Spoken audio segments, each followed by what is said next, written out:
thank you. And thank all of you for being here. And just, I have a couple comments and then a quick question.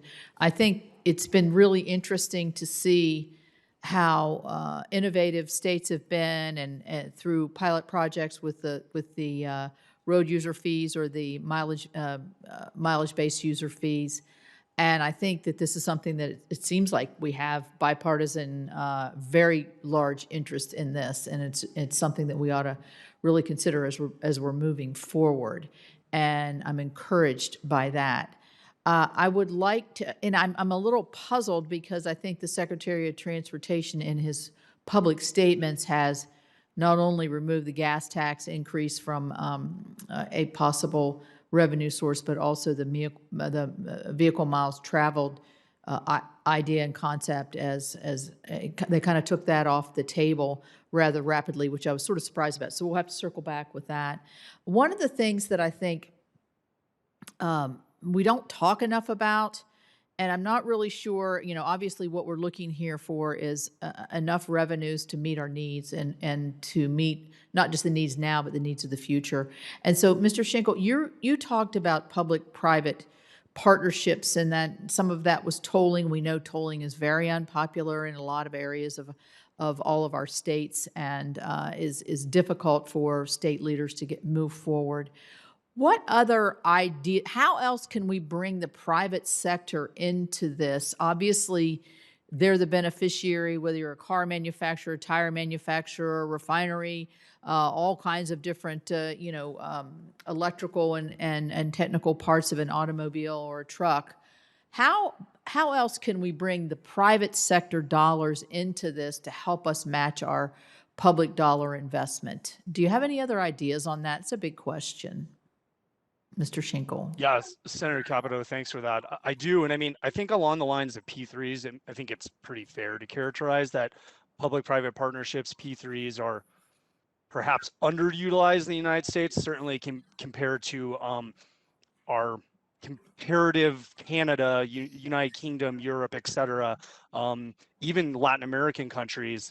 And some of that is kind of a lack of statutory and certainty and having kind of the correct process set up. Now, having said that, a lot of states have done a lot of great things with regards to P3s, and they've been successful with a lot of projects and delivering projects that have been on time and for less money, and with all the kind of efficiencies and intellectual and kind of physical capital that the free market and companies have that a state DOT or a state doesn't necessarily have. So do you really think there is a role there for private companies to play in some way?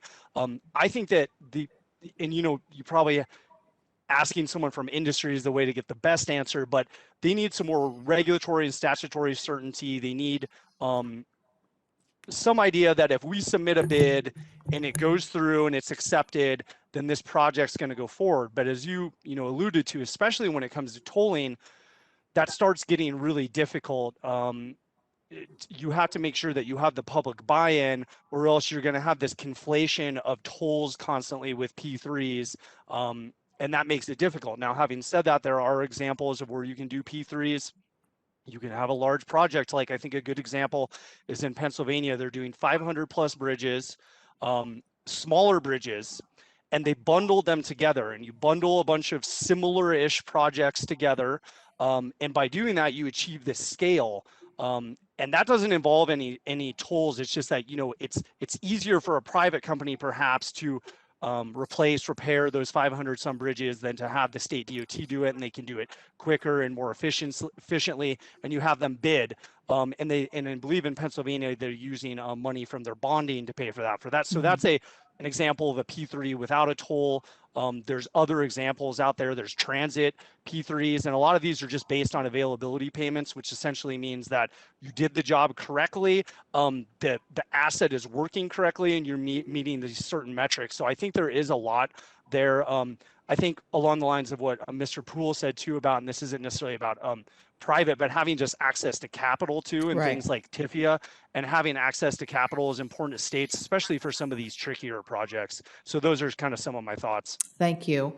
Yeah, I think one of the things that you're alluding to here, which is a little off topic for what we're doing here, but regulatory certainty and efficiency in the regulatory processes has got to be a part of this bill. I think that we reached some consensus on that in our last bill 2 years ago that we passed unanimously out of this committee.